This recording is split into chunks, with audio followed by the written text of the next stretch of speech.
La entrevista. La entrevista.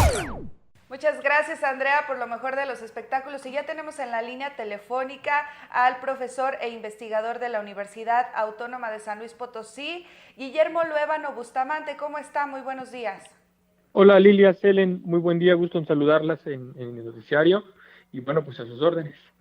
Bueno, pues este incremento del salario mínimo que nos está diciendo el presidente de la República, Andrés Manuel López Obrador, bueno, que nunca se había visto y que es un gran logro, ¿qué significa realmente para los bolsillos de los potosinos?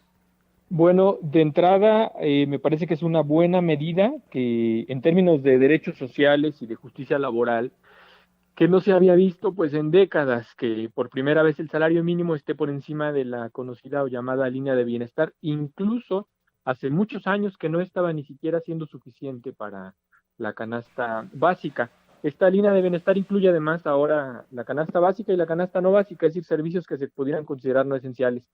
Y el incremento es inusitado por varias razones, no solo en términos cuantitativos, en función de que subió de 88 pesos a poco más de 100, e incluso para la franja fronteriza o esta zona especial de la frontera norte, hasta 176 pesos, es decir, se duplicó el salario mínimo, no solo en términos cuantitativos, sino en términos de calidad de vida, que se espera que se acompañe de otras políticas. Digamos que eso es lo que habría que estar esperando, que no solo se trate de una modificación salarial, sino que la política laboral se oriente a combatir un fenómeno que en los últimos años y en las décadas recientes se ha generalizado, que es la informalidad laboral.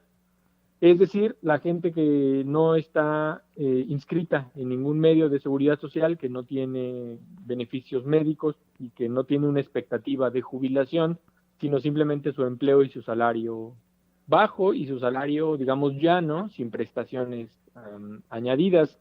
Esto es un empleo que llamamos normalmente informal y altamente precarizado. Entonces, lo que sería deseable es que no solo se trate de una medida que por decisión política o administrativa o jurídica incremente el salario, sino que esto se acompañe de otras formas de paliar esta precarización laboral que padecemos en el país. Algo que preocupa mucho pues a los economistas y sin duda también a los ciudadanos de a pie, pues es la inflación, este fenómeno económico que pues ocasionaría que este incremento al salario mínimo pues no fuera tan efectivo porque se podrían comprar menos cosas. ¿Qué se tendría que hacer para evitar pues esto? Pues sí, es un efecto que especialmente analistas financieros y economistas, otros profesionistas que no son de mi área, pudieran estar haciendo esa valoración en torno a los efectos inflacionarios de este incremento al salario. Pero de entrada diría yo que una medida tendiente a contener este posible efecto pernicioso de los incrementos salariales fue tomada ya en 2016 cuando se crearon las unidades de medida y actualización como una decisión para desindexar el salario mínimo, que antes, recordemos, todos se medían salarios mínimos, quiero decir, las infracciones, las multas, los pagos de derechos, incluso algunas contribuciones sociales, como el pago al Infonavit o a las cuotas de prestaciones como el Fonacot, se medían en salarios mínimos y ahora se ha desindexado. Es previsible que no haya incrementos notables que afecten estos derechos añadidos al trabajo, como la vivienda, la salud, en fin. Pero bueno, eso tendría que ser una valoración que hagan economistas o analistas financieros. De entrada te digo que en términos de mi campo de especialidad, que son los derechos sociales, los derechos laborales, me parece una medida justa que no debe ser única ni aislada, sino que tendría que estar acompañada de otras decisiones que contribuyan a paliar la reciente precarización del salario y el empleo. Guillermo, bueno, experto en temas laborales, si un trabajador con este incremento del salario mínimo, ¿cuándo ya tendría que estarse, bueno, pues viendo en su bolsillo este aumento que tienen que hacer los patrones? Sí, este salario debe entrar en vigor en 2019, entonces, pues ya muy pronto. Vamos a ver que no todo el mundo se verá beneficiado por esto. Es un porcentaje, afortunadamente, no muy grande el que todavía gana entre un salario mínimo y dos. Hay una estimación, en el país serán unos 8 millones de habitantes, de trabajadores los que reciben entre 1 y 2 salarios mínimos. Si pudiera hacer yo una estimación, en San Luis Potosí serían lamentablemente todavía unos 150,000 personas. A veces se cree que ya nadie gana el salario mínimo, pero sí, lamentablemente hay muchas personas que todavía lo ganan.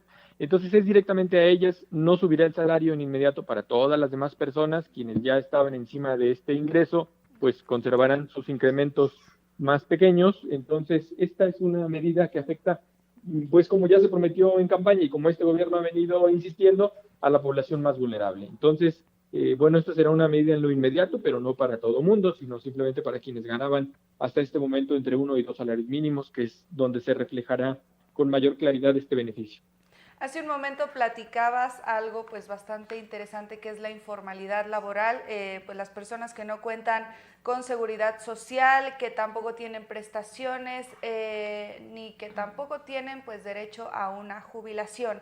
¿Qué se tendría que hacer en el país para erradicar, bueno, pues esta informalidad laboral, dado a que, bueno, gente que ahora tiene entre 20, 30 y 40 años, pues quizás no contará con una jubilación? Sí, esa es la otra medida que yo esperaría que se tomara en el corto o inmediato plazo.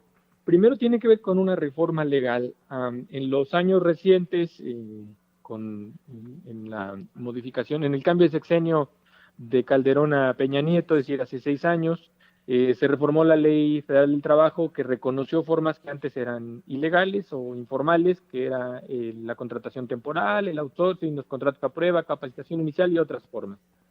Es decir, se formalizó esto que antes era una excepción y ahora ya hay desde hace unos 30 años que se ha venido generalizando esta práctica de que se contrata por outsourcing o por honorarios cuando en realidad hay una plaza fija, en fin. Bueno, ¿qué tendría que hacerse? Primero, una reforma legal que contuviera el abuso de estas modalidades que contratan a gente sin estabilidad, sin prestaciones.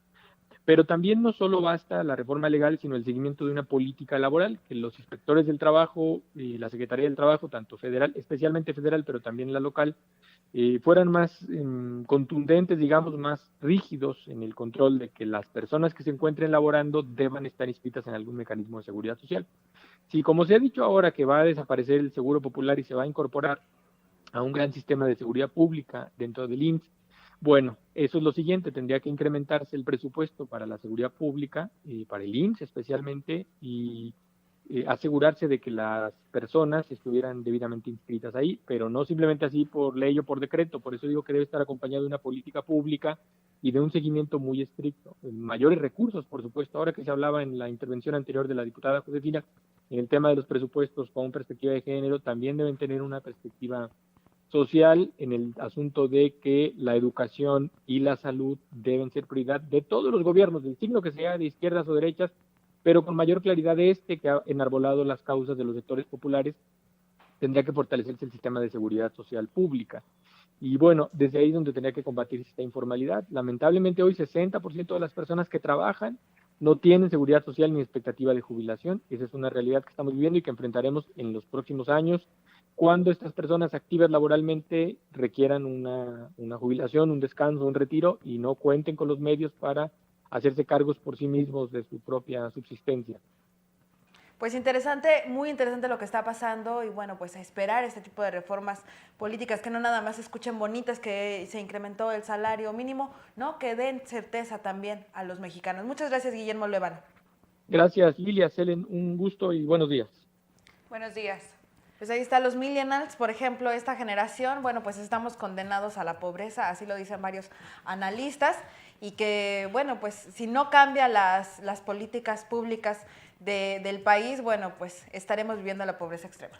Sobre todo porque, bueno, la pirámide poblacional se invertirá y de 20 a 30 años, pues México será básicamente un país lleno de personas pues de la tercera edad, gente pues que necesitará una jubilación, que necesitará un esquema laboral importante. Entonces, si no se está garantizando desde ahora pues una seguridad para todos los que ahora pues estamos entre los 20, 30 o 40 años de edad, pues lamentable aquí tiene que hacer algo el país, porque si no, pues va a ocurrir como tú dices, Helen, estaremos viviendo en la pobreza extrema. Vamos a una pausa.